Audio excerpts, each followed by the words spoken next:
garantili fiyat aralıkları var. Hani 256 GB farklı, 128 farklı. 128 18 bin lira. Şimdi garanti?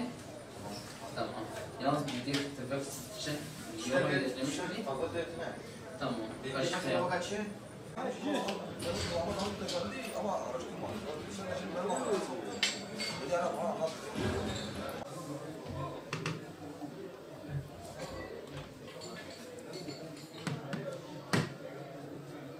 جمال الصفر هي فيها خلي جمال او فيها اشترى 2 milyar ya. Yuvarladan bu atayım. اشترى بواكي ikinci tuqazi ikinci elene. Cevdiye Kasime. ikinci Hali Cemal milyar kuniyle. Telefon sektörü şu an durma noktasına gelmiş. Daha önceleri haftada 3-4 telefon satabiliyorduk sıfır cihaz olarak.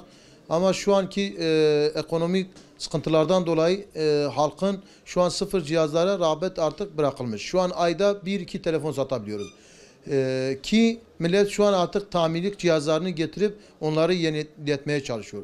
Yani ikinci ele rağbet şu an var. Eskiden vatandaş telefonun ekranı kırıldığı zaman ekranı değiştireceğime telefonu değiştireyim yani mantığı vardı.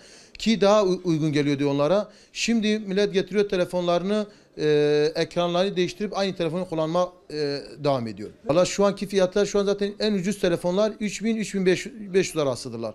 Milletin de 3500 lira telefona vereceğine diyor kendimi idare ederim, bu şekilde devam ederim, idare yoluna gidiyor.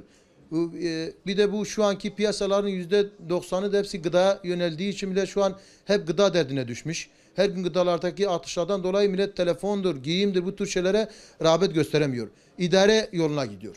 Kur artışlarından dolayı bir telefon fiyatları artış oldu. Kurların düşüşüyle fiyatlarda azalma olur. Azalma olduğu zaman da millet sıfıra yine tekrar eskisi bir yönelir.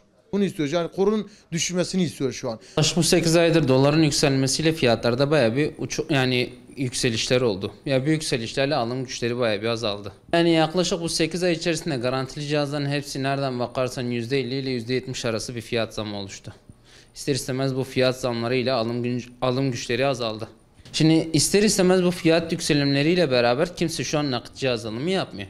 Genelde herkes şu an kredi kartını kullanıyor ki bir ay sonra ödemesini yapabilsin. Giden herkes nakit alabiliyordu. İstersen fiyatlar uygun ve alım güçleri daha çok olduğu için yani kimsenin gözüne gelmedi. Şu an ise herkesin gözüne geliyor.